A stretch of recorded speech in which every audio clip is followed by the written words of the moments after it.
ప్రేక్షకులు తెలంగాణ రాష్ట్ర ప్రజలందరికీ నమస్తే, గుడ్ మార్నింగ్, శుభోదయం. ఈ రోజు మన ప్రజావాణి తెలుగు దినపత్రికలోని మెయిన్ పేజ్ అండ్ వార్తా విశేషాలు ఎట్లా చూద్దాం. సో దయచేసి ఒక వీడియోని అందరు షేర్ చేసి మీ యొక్క సోషల్ మీడియాస్ లో ప్రమోట్ చేయవలసిందిగా కోరుతాను. వార్తా వివరాలకు వెళ్దాం. సో ఏదైతే నిన్న రంజాన్ పండుగని ముస్లిం సోదరులు అందరు సంతోషంగా జరుపుకోవడం జరిగింది. సో సంతోషాల కౌగిలింతలు సంబరంగా ఈద్ వేడుకలు దేశవ్యాప్తంగా సోమవారం ముస్లింలు ఈద్ వేడుకలు ఆనందోత్సాహాలతో జరుపుకున్నారు. ఈ పర్వదినాన ఉదయం నుంచి మసీదులలో సందడి వాతావరణం నెలకొంది. ముస్లింలు ఒకరిని ఒకరు ఆలింగనం చేసుకుంటూ వేడుకల్లో పాల్గొన్నారు. నెల రోజుల కఠోర ఉపవాస దీక్ష విరమించి మసీదులో ప్రత్యేక ప్రార్థనలు చేశారు. ఈద్ పర్వదినాన కొత్త దుస్తులు ధరించి వివిధ రకాల ఆహార పదార్థాలతో బంధువులు స్నేహితులతో విందు వినోదాల్లో పాలు పంచుకుంది. గత నెల 2వ తేదీన నుంచి ముస్లింలు ఉపవాస దీక్షలు పాటించారు. ఆదివారంతో దీక్షలు ముగియడంతో పవిత్ర మాసాన్ని ముగించుకొని నేడు రంజాన్ జరుపుకుంటున్నారు. ఏదైతే నిన్న సంతోషంగా మరి సోదరులు జరుపుకోవడం జరిగింది. మసీదులో ప్రత్యేక ప్రార్థనలో ముస్లింలకు శుభాకాంక్షలు తెలిపిన రాష్ట్రపతి ప్రధాని పలువురు ముఖ్యమంత్రులు. రాష్ట్రపతి ముర్ము శుభాకాంక్షలు మనం ఇక్కడ చూసుకోవచ్చు. సామరస్యం దయా గుణాల స్ఫూర్తిగా వర్ణించిన ప్రధాని మోడీ సహా పలు రాష్ట్రాల ముఖ్యమంత్రులు ఈద్ శుభాకాంక్షలు తెలిపారు. మోడీ తన సోషల్ మీడియా వేదికగా ఎక్స్ పోస్ట్ లో ఈద్గా శుభాకాంక్షలు తెలిపారు. ఈ పండుగ మన సమాజంలో దేశ సామరస్య దయ మొదలైన గుణాల స్ఫూర్తిని పెంపొందించాలని, మీరు చేసే అన్ని మంచి ప్రయత్నాల్లో విజయం దక్కాలని కోరుకుంటున్నామని ఈద్ ముబారక్ అని మోడీ ఆకాంక్షించారు. మోడీ గారు కూడా శుభాకాంక్షలు చెప్పడం జరిగింది. ముఖ్యంగా ఏ దేశంలోనైనా ఈ విధమైనటువంటి బంధాలు ఉన్నటువంటి ప్రేమానురాగాలు కొనసాగాయి. ఈనాడు భారతదేశంలోనే ముస్లింలు కానీ హిందువులు కానీ క్రిస్టియన్లు కానీ కలిసిమెలిసి ఉంటుంటారు. సో ఇతర దేశాలలో పరిస్థితి ఎట్లుంటాయో చూసుకోవచ్చు. పాకిస్తాన్లో కానీ అదేవిధంగా బంగ్లాదేశ్లో కానీ హిందువుల మీద ఏ విధమైనటువంటి అరాచకాలని అక్కడ ప్రజలు చేస్తుంటారు. కానీ ఈనాడు భారతదేశంలో ఆ విధమైనటువంటి పరిస్థితి లేదు. సో అందరం కలిసిమెలిసి ఉండడం చాలా సంతోషకరం. ఈ విషయానికి వస్తే ఓఆర్ఆర్ పై టోల్ ఛార్జీల పెంపు 2025-26 ఆర్థిక సంవత్సరానికి గాను ఔటర్ రింగ్ రోడ్ ఓఆర్ఆర్ పై టోల్ ఛార్జీలను పెంచుతున్నట్లుగా ఐఆర్బి ఇన్ఫ్రా లిమిటెడ్ సంస్థ ప్రకటించి పెంచూరి ఏమైతుంది, ధరలు పెంచాలి, హామీలు ఇవ్వాలి, దాన్ని రొటేషన్ చేయడానికి ఛార్జీలు పెంచాలి. ప్రజల మీదే పడుతుంది. ప్రజలారా గీది కథ. టోల్ రేట్లు పెంచూరి, ఉన్నటువంటి నిత్యావసర సరుకుల ధరలు రేట్లు పెంచూరి, గ్యాస్ పెంచూరి, కరెంట్ బిల్లు పెంచూరి, ట్యాక్సులు పెంచూరి. వర్సిటీ భూములు విక్రయించొద్దు, ఆందోళనకు దిగిన స్టూడెంట్స్. చదువును చేసే పనులకు ఆటంకాలు, 200 మంది వర్సిటీ విద్యార్థుల అరెస్ట్. వివాదం ఈనాటిది కాదంటున్న సర్కార్. జూలై 2024న పీజీ ఐఐసికి భూముల అప్పగింత, 400 ఎకరాలు బదిలీ చేస్తూ ప్రభుత్వ ఉత్తర్వులు. ఒక హెచ్ఐయు భూముల విషయంలో తెలంగాణ ప్రభుత్వం చేసిన ప్రకటన విషయంలో కీలక పరిణామం చోటు చేసుకుంది. టిఐసిసికి కేటాయించిన స్థలం యాజమాన్యం యూనివర్సిటీకి భూముల హద్దుల నిర్ధారణ విషయంలో ఇవాళ రాష్ట్ర ప్రభుత్వం చేసిన ప్రకటనను హైదరాబాద్ సెంట్రల్ యూనివర్సిటీ ఖండించింది. ఒక్కసారి చూసుకోవాలి, ఈనాడు తెలంగాణ రాష్ట్రంలో విద్యార్థుల పరిస్థితి ఏ విధంగా ఉందో ఒకసారి చూసుకోవాలి. విద్యార్థుల ఓట్లతో గద్దెలనెక్కి, విద్యార్థుల తల్లిదండ్రుల ఓట్లతో గద్దెనెక్కి ఈనాడు ఆ తల్లిదండ్రులు కష్టపడి విద్యార్థులను చదివిస్తే విద్యార్థుల భవిష్యత్తుని కాంగ్రెస్ ప్రభుత్వం ఈ విధంగా చేస్తుంది. వాళ్ళ చదువులని వాళ్ళ భవిష్యత్తులను తాకట్టు పెట్టి ఈనాడు అక్కడ ఇన్స్టిట్యూషన్ ఏర్పాటు చేసుకునేది పోయి ఈనాడు విద్యార్థుల భవిష్యత్తును నాశనం చేసేటటువంటి ఆలోచన. దయచేసి దీన్ని మానుకోవాలి కాంగ్రెస్ ప్రభుత్వం అని చెప్పేసి కోరుతున్నాను.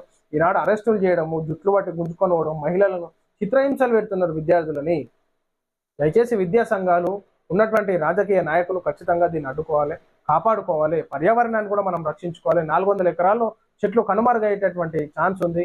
జేసీబీలు పెట్టి మొత్తం దాన్ని లెవెల్ చేస్తున్నారు. కాబట్టి ఈనాడు పర్యావరణ పరిరక్షణలో భాగంగా ప్రజల ఆరోగ్యాల దృష్ట్యా, విద్యార్థుల భవిష్యత్తు దృష్ట్యా, చదువుల దృష్ట్యా ఆలోచించుకోవాలని చెప్పేసి, అదేవిధంగా కోర్టు కూడా స్పందించాలని చెప్పేసి కోరుతోంది. బెట్టింగ్ యాప్ దర్యాప్తు కోసం సిట్ ఏర్పాటు. బెట్టింగ్ యాప్స్ వ్యవహారంపై ప్రభుత్వం ప్రత్యేక దర్యాప్తు బృందాన్ని ఏర్పాటు చేసింది.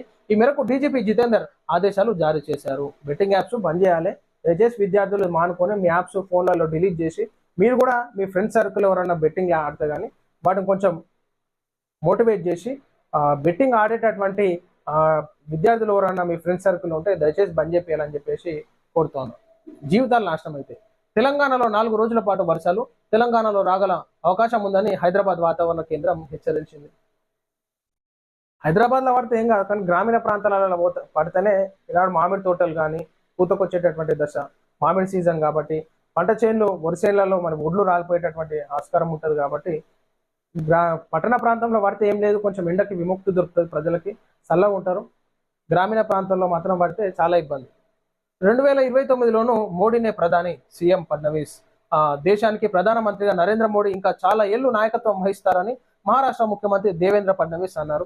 ఖచ్చితంగా ఈనాడు మోడీ గారే సెంట్రల్లో రూలింగ్ ఉన్నారు కాబట్టి, బీజేపీ ప్రభుత్వం అధికారంలో ఉంది కాబట్టి చాలా మటుకు ప్రజలు హర్షాన్ని వ్యక్తం చేయడం జరుగుతుంది. 3 సార్ల ప్రధాని కావడం అంటే నాట్ ఏ జోక్ అది.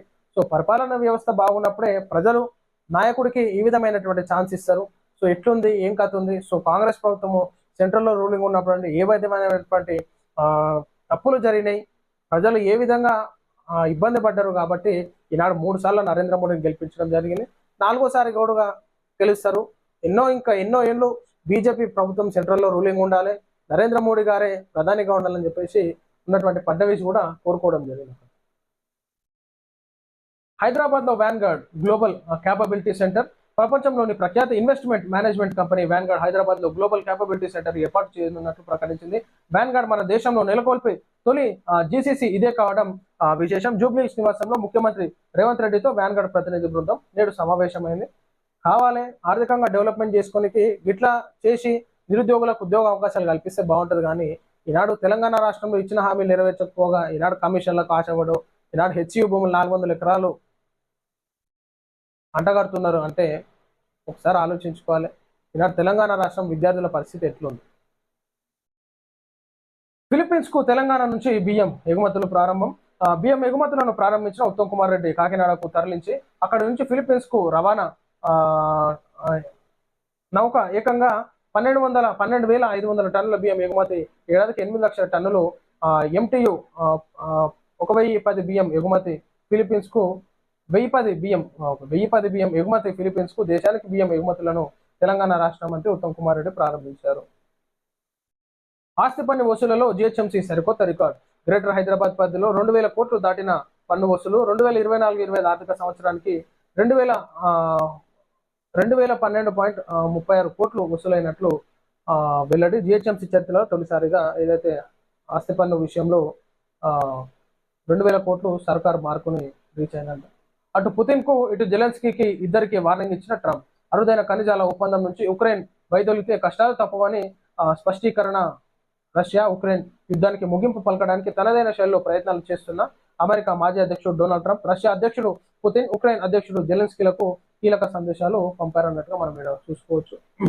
సో ఇది ప్రజలారా మనం చూస్తున్నాం ఈరోజు మన ప్రజావాణి తెలుగు దినపత్రికలోని మెయిన్ ప్యాక్స్ వార్తా విశేషాలు.